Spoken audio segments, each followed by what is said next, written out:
आधा नॉलेज या कम नॉलेज या इनकम्प्लीट नॉलेज ये हर जगह लागू हो सकता है, अलग-अलग एस्पेक्ट्स पे। अब वो जैसे देखिए इसमें अब अगर आपके पास इनकम्प्लीट नॉलेज है या इनकम्प्लीट चीज़ें हैं, अधूरा चीज़ है, वो कितना खतरनाक साबित हो सकता है और उसको अलग-अलग टच कर सकते हैं। मान लीजिए आप हिस्टोरिकल में ही टच करिए, जैसे कि ये सब जो ल ऐसे होता है थोड़ा-सा क्लासिकल भी टाइप का होता है, तो आप जा सकते हैं। जैसे कि अभिमन्यु का ही है, महाभारत से आप शुरू कर सकते हैं। वो आपके ऊपर है, कहाँ से थोड़ा-सा आप वहाँ टच ले सकते हैं कि कैसे एक मतलब इनकम्प्लीट उसको जो पता था अभिमन्यु को चक्रव्यूह के बारे में, अगर पूर्ण पता होता, तो वो आसानी से अपनी जान भी नहीं गँवाता और जीत भी जाता। लेकिन उसमें ये नेगेटिव पहलू है, लेकिन उसको आप पॉज़िटिव से ऐड करेंगे। अब ये इनकम्प्लीट चीज़ें, इनकम्प्लीट नॉलेज, इनकम्प्लीट थिंग्स ये हर जगह लागू होगा। एक संस्था पे भी, एक व्यक्ति पे भी एक सोसाइटी पे भी और एक देश पे भी।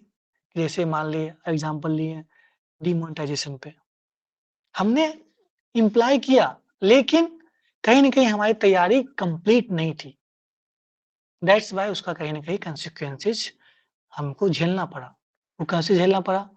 बूढ़े-बुजुर्ग बैंकों में लंबी लाइन लग गई, कई लोगों का देहांत हो गया, कई लोग मतलब टोटली एक तरह से और एक्स्ट्रा हम लोग को नोट छापने में एक्स्ट्रा पैसे भी खर्च हुए हैं। ये आरबीआई का रिपोर्ट भी आया था, तो ये आपने रि बताना है। कैसे एक डिसीज़न मतलब अगर बिना तैयारी का, बिना कंप्लीट प्रिपरेशन का, अभी जैसे कि अ, रिसेंटली फार्मर बिल आया था, उससे अलावा अभी जो रिसेंटली जो अमेंडमेंट हुआ था, ट्रक ड्राइवर वाला, तो what will be the consequences? उसी को आप ऐड करेंगे फिर कि इफ वही अगर जो कॉन्सिक्वेंसेज़ आया, अगर उसको हम लोग प्रॉपर्ली उस विधानसभा में, उस लोकसभा में डिस्कस करते हैं, प्रॉपर्ली सभी सांसद, सभी लोगों के साथ, then it will be better. एक अच्छा और लॉ बन सकता था। उसके जो संबंधित जो संस्था है, जो एसोसिएशन है, उससे बात की जाती, उससे भी राय ली जाती, चाहे हुँ, वो फार्मर्स के केस में हो, चाहे वो ट्रक ड्राइवर्स के केस में हो। हुँ। तो मेबी ये रिपरकशन नहीं देखना पड़ता, जो 3-4 दिन आदमी परेशान हुआ। तो ये इनकम्प्लीट कैसे हुआ? एक देश का मैंने बताया, एक व्यक्ति के बारे में बताया, अभिमन्यु के बारे में बताया। एंशिएंट में जाएँगे, मिडेवल में जाएँगे, मॉडर्न में जाएँगे, हर जगह एग्ज़ाम्पल आपको मिलेगा। जैसे एनसी मिडेवल में ये आपका फ्रीडम स्ट्रगल में आपका 1857 है, इज़ परफेक्ट एग्ज़ाम्पल है। कि कैसे इनकम्प्लीट प्रिपरेशन हुआ, तो क्या हुआ कॉन्सिक्वेंसेज़?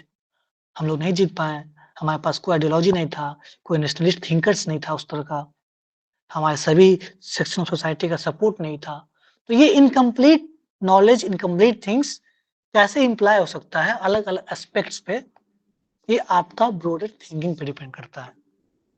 उसको ले जाना है कैसे? अलग-अलग टेम्पोरल मतलब एंशिएंट, मिडेवल, मॉडर्न, अलग-अलग संस्था, कौन-कौन संस्था हो सकती है, national, international, society, public, individual, administration, politics वगैरह भी गवर्नमेंट। ले सकते हैं, वो धर्म हाँ, धर्म बिल्कुल का ले सकते जो हैं। भी एंगल हाँ, होता है, समाज का, राजनीति जैसे का। आप बिल्कुल, उसको आपको टच करना है और रिलेट करना है, यही है। ठीक है, इनकम्प्लीट चीज़ें यहाँ पे कुछ भी हो सकती है। ओके। तो ये खुशी का ये डाउट क्लियर हो गया। तो आई थिंक कि हम लोगों ने बहुत सारा डाउट ले लिया है। अब ये बताएं कि इसमें 75 डेज वाले कौन-कौन स्टूडेंट हैं? जरा हैंड रेज करें तो।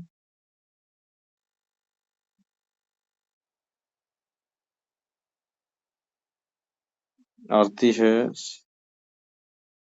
भारती है, स्मिता है, और भी है, और आरती का कुछ सवाल भी है, आलोक भी है कि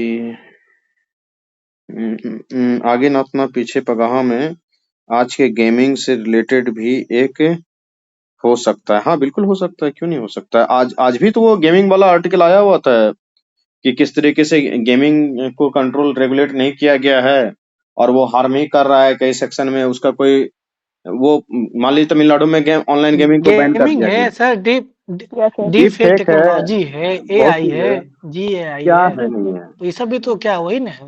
लोग हाँ, टेक्नोलॉजी कंट्रोल नहीं कर पाएँगे तो आने वाले समय में एआई कितना खतरनाक हो सकता है। हम्म, ट्रांसफॉर्मर मूवी से लेकर के जितने भी हॉलीवुड मूवी में आती है, हाँ, देख ही सकते हैं हम और लोग ये जो उसका ग्लोबल वार्मिंग वगैरह हो रहा रिपरकशन। है, तो हर चीज़ तो है ही। तो बहुत सारी चीज़ें हैं, वो उसको देखिए, मेरा कहने का मतलब ये है कि जितना डायमेंशन में सोच सकते हैं, वो लेमन लैंग्वेज में कहें कि एकदम दिमाग जो है कि खुल के सोचे, वो आवारा की तरह जहाँ-जहाँ सोचना है घूम-घाम के सोच ले। और बस पेपर कर लीजिए, और उसमें जो है कि सबसे पहले रफ स्केच तैयार कर लीजिए आप। पढ़िए क्वेश्चन को सबसे पहले बहुत अच्छे से 2-3 बार उसका इम्प्लाइड मीनिंग निकाल लीजिए कि वो कहना क्या चाह रहा है। उसके बाद रफ पे जाइए, बढ़िया से एकदम रफ में लिख लीजिए सारे पॉइंट को, 10-20 मिनट उसमें लगाइए रफ में सोचने में, कोई टेंशन नहीं है, कोई हर्ज नहीं है। उसके बाद जब लिखने आइए तो एकदम से आग निकल जाए पेन और पेपर से, इस रफ्तार से चलना है फिर। ठीक है कुंदन, हाँ क्या सवाल है कुंदन? सर मेरा एक सवाल था, न्यूज़पेपर में द हिंदू में हाँ डेटा अलग रहती है और पीआईबी में डेटा अलग रहती है, हाँ। तो मैं किसका डेटा लूँ? जैसे कि आज ही कल देख लेते, न्यूज़पेपर में आया था आर्टिकल हम्म कि मालदीव में टोटल 88 सोल्जर है वहाँ पे। पर कहीं 75 कहीं 78 चल रहा है, हाँ, और 72 भी गूगल में चल रहा है। 76 था। देखिए, और समझ गए समझ गए। उसको उतना उसको लोड नहीं लेना, उसको लिखना है अराउंड 80, अप्रोक्स 80, हो गया खत्म। हाँ हाँ, उसको उतना लोड नहीं लेना, खत्म। और बस हो गया। अराउंड अप्रोक्स कर दिए, हाँ हो गया। अप्रोक्स 90 और कर दीजिए, कोई दिक्कत और नहीं, सर, उसको लोड नहीं लेना। और 2-3 रोज हम्म। पहले की बात है कि आया था ग्लोबल इनोवेशन इंडेक्स में इंडिया का दिया हुआ था डेटा, और हंगर इंडेक्स में दिया हुआ था 111। हम्म और जब ये, और एक जीआई टैग का भी आया हुआ था आर्टिकल, अच्छा। उसमें टोटल द हिंदू में डेटा दिया हुआ था 84, जो कि तमिलनाडु में हाईएस्ट 46 करके दिया हुआ देखिए, था। मेरा कहना इस पे ये है कि जहां भी आपको डेटा पढ़ने को मिले, द हिंदू क्या कि कहीं भी हर जगह पढ़ने को मिलेगा। सबसे पहले तो जो बचने का सबसे आसान तरीका है, अराउंड मारिए, अप्रोक्स मारिए, निकल जाइए। परफेक्ट डेटा जो भारत सरकार जारी करती है, जो क्या कहते हैं प्रेस इंफॉर्मेशन ब्यूरो पे जो पीआईबी पे डेटा आती है, उसको परफेक्ट माना जाएगा, उसमें कोई डाउट नहीं, कहीं भी कंफ्यूजन हो। गूगल पे मत ज्यादा दिमाग लगाया कीजिए, क्योंकि वो उसमें कोई भी लिख सकता है। और आदित्य कुछ जोड़ना चाह रहे हैं इस पे? सर मैं कह रहा था ना कि जैसे द हिंदू पढ़ते हैं ना, कोई आर्टिकल आया तो उस पर शॉर्ट नोट्स बना लेते हैं हाँ विद हाँ। डेटा सही। तो वही डेटा में मैं उसका लिखूं या पीआईबी का, नहीं देखिए, क्या होता है नहीं भारत कोई। सरकार, बिहार सरकार या कोई भी गवर्नमेंट का ऑफिशियल वेबसाइट या गवर्नमेंट का कोई सरकारी न्यूज चैनल या गवर्नमेंट की कोई प्रेस विज्ञप्ति में जो डेटा दिया गया है, वो डेटा ऑथेंटिक ही माना जाएगा। पेपर में कई बार डेटा इधर उधर हो जाता है, तो अगर आप उसको मैच कराते हैं तो please go with the government sources. जो भी इकोनॉमिक सर्वे में डेटा आया हुआ है, बजट में डेटा आया हुआ है, या कोई सरकार के रिपोर्ट में डाटा आया हुआ है, उनके ऑफिशियल वेबसाइट को जाकर के देख लें एक बार, अगर कहीं कंफ्यूजन है तो। और इतना भी लोड नहीं लेना है। अगर नहीं कुछ समझ में आ रहा है तो अप्रॉक्स करके चले जाइए। भारत सरकार ने जो डेटा दिया है वही सही होगा। हाँ आदित्य, कुछ ऐड कर दें। जी सर, आप लोग इसके बारे में सही बताएं। बस हम एक चीज ऐड करना चाहेंगे कि हम्म कुंदन जी जो कह रहे हैं, सबसे पहले ये समझना बहुत जरूरी है कि जो फैक्ट वाली जो चीजें हैं उसको आपको प्रीलिम्स में जांच लिया गया है। मेंस में जो है आपके समग्र विश्लेषण का ही जांच होता है। वहां हम्म पे आपको ये आंसर लिखते लिखते आइडिया हो जाएगा कि किन चीजों का फैक्ट आपके लिए जरूरी है, किसका नहीं, है ना। तो ऐसे हम्म कुछ छोटी छोटी चीजें होती हैं, उसको आपको आप खुद ही याद नहीं रख पाएंगे, क्योंकि एग्जाम हॉल तक जाते जाते आपके पास इतना ज्यादा डाटा हो जाएगा कि आप ऐसी छोटी चीजें आप आंसर में आप ऐड नहीं कर पाएंगे, है ना। तो आप धीरे धीरे इन चीजों को खुद से सेपरेट करना अभी से ही कोशिश करें कि क्या आपके लिए जरूरी है क्या नहीं। आप सोचिए कि अगर मालदीव से रिलेटेड एक क्वेश्चन पूछा जाएगा आपसे, तो आपको उसके होलिस्टिक अप्रोच के बारे में पूछा जाएगा, आपको कहीं ये जिक्र नहीं होगा कि उसका एग्जैक्ट कारण क्या था। या हम्म। हमको नहीं लगता है कि आप कहीं पर भी ये लिखेंगे कि वहां से 75 72 सैनिक या सैनिक थे 88 या सैनिक 78? आए थे। बिल्कुल आपको सर लिखने की जरूरत नहीं है। आप एक होलिस्टिक वे में लिखेंगे, आपको इंडिया मालदीव के रिलेशन की ऐतिहासिक पृष्ठभूमि देनी होगी, वर्तमान क्या चल रहा है और क्या हम्म चुनौतियां हैं, ऐसे जिक्र किया जाएगा। उसी तरह जहां जीआई टैग के बारे में बात है, तो आपको कभी नहीं कहा जाएगा। आप बस बिल्कुल ऐसा लिखेंगे कि 10 वर्ष का है इसमें प्रावधान, है ना, ये क्षेत्रीय चीजों को इंडिकेट करता है। कहीं पे भी ये जरूरत नहीं है दिखाने की कि किस राज्य में कितना जीआई टैग बना है या किस साल आया था, ऐसा बिल्कुल नहीं होता है ना। आपको ओवरऑल एक आइडिया होना चाहिए। तो इसलिए हम यही कहना चाहेंगे कि जब आप आर्टिकल पढ़ते हैं, तो आप शुरू से ही ये चीजों को समझें कि हम्म। किन चीजों का नोट्स में आपको लिखना है। ऐसा ना हो कि आप खुद ही अपनी चीजों को भारी करते चले जाएं, है ना। हाँ, वो डेटा के मकड़जाल में आपका नहीं जो है फंसना है, बिल्कुल। बिल्कुल नहीं फंसना है, क्योंकि आंसर लिखना मतलब आपका जो पीटी का एग्जाम होता है वो आपके फैक्ट्स का जांच कर चुका होता है ना। मेंस जो है आप किस तरीके से सोचते हैं, किस तरीके से आपका अप्रोच है, आगे के लिए आप क्या सुझाव देते हैं, यही आपसे जानना चाहता है। तो हम यही कहना चाहेंगे सर। बिल्कुल बिल्कुल बिल्कुल सही बताया आदित्य। और दूसरा ये चीज मैं कहना चाहूंगा कि डेटा जब भी लिखे ना, तो according to this report, according to 2018 economic survey या अकॉर्डिंग टू दिस सेंसस, वो उसमें मैच करा दें। अगर आपको परफेक्ट डेटा याद है तो उस चीज को आप मैच लिख दें वहां पे कि ये जो है कि इस रिपोर्ट के हिसाब से है, इस सर्वे के हिसाब से है, ताकि आप उस डाटा को क्या कर रहे हैं कि ऑथेंटिसिटी प्रदान कर रहे हैं। अगर आपको एग्जैक्ट याद है तब, नहीं तो अप्रोक्स में जाएं। और याद बढ़ेगा कि सर पॉइंट में भी लिखना है क्या, तो रेफरेंस दे सकते हैं, बिल्कुल रेफरेंस क्यों नहीं दे सकते, पॉइंट में नहीं लिखना है बहुत ज्यादा। जैसे 12.7% है तो अप्रॉक्स 12% ऐसे करके लिख के निकल जाए। और ये डेटा के मकड़जाल में जैसा आदित्य ने बताया उस तरीके से बिल्कुल फंसने की कोई आवश्यकता नहीं है। ठीक है, ठीक sir, thank you sir. Okay. और कोई क्वेश्चन है तो देखिए, हम लोग जो है कि धीरे धीरे आंसर राइटिंग प्रोग्राम की ओर बढ़ेंगे। आपके लिए, आपके सामने बहुत जल्द ही आंसर राइटिंग का एक बहुत बड़ा जो है कि नोटिस आने वाला है। उसमें हर चीज लिखा हुआ रहेगा, कैसे क्या होने वाला है, ये प्रोग्राम आने वाला है आपके लिए। तो जो लोग आंसर राइटिंग करना चाहते हैं वो हमारे से जुड़ें। ठीक है, तो हम लोग इस चीज को देखेंगे, उसका पूरा डिटेल जो है कि चीजें आ जाएंगी। और हाँ आदित्य, और कुछ?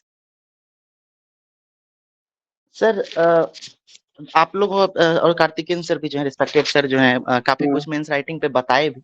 और असल में जब हम भी लिखना शुरू किए थे तो सर से काफी गाइडेंस मिला था, आपसे भी काफी गाइडेंस मिला था।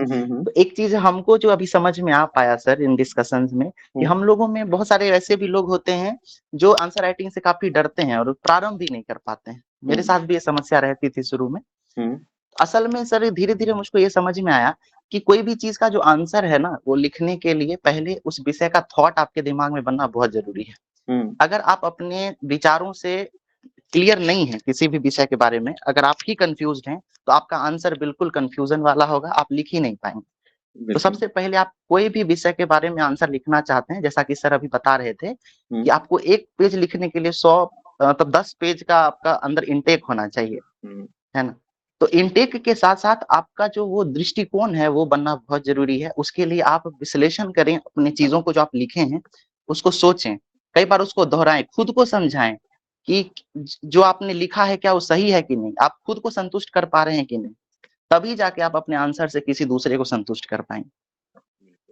उस पर और विचार करना बहुत जरूरी है कि आप अपने थॉट्स में आप क्लियर हैं कि नहीं। कई बार मैंने देखा है कि लोग काफी नॉलेज के साथ रहते हैं, बट उनका जो आंसर का डायमेंशन होता है वो दरअसल वो खुद अपने सोच में इतने उलझे हुए रहते हैं कि उनके आंसर भी जो है वो काफी क्लियर नहीं हो पाता है। आपको एक पैराग्राफ में लगेगा कि वो कुछ और कहना चाह रहे हैं, दूसरे पैराग्राफ में लगेगा कि कुछ और कहना चाह रहे हैं।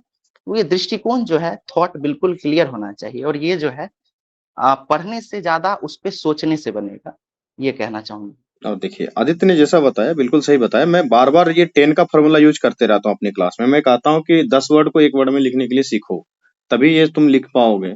दूसरा बात है कि एक सोर्स को 10 सोर्स को एक एक बार नहीं पढ़ना है, एक सोर्स को 10 बार पढ़ना है। और जहां तक आदित्य ने बताया कि उस सोच को, उस थॉट को जो है कि अलाइन कर लेना है। तो इस चीज को समझिए कि अगर आपके दिमाग में वो थॉट, वो सोच नहीं आ रहा है, अभी आप शुरुआती दौर में हैं, तो आप क्या करेंगे कि जो एडिटोरियल में बहुत सारे एक्सपर्ट की सलाह रहती है उसी को अपना सलाह मान के उसको उस हाँ, लेकिन उस एंगल पे, उस केस पे आप राइट डायरेक्शन में लेके चलेंगे। जैसे सबरीमाला केस था, आप जान रहे हैं ना, सबरीमाला का जिक्र मैं करूं? नहीं तो ये जो एलजीबीटीक्यू कम्युनिटी वाला आया है कि वो होना चाहिए या नहीं होना चाहिए, किसी भी चीज में जो पक्ष विपक्ष आता है ना, तो उस पक्ष और विपक्ष में से आप एक लाइन को चुन चुन लें कि ये वाला जो है सुप्रीम कोर्ट का ये डिसीजन है, उन्हीं के साथ मैं ये चलने वाला हूँ।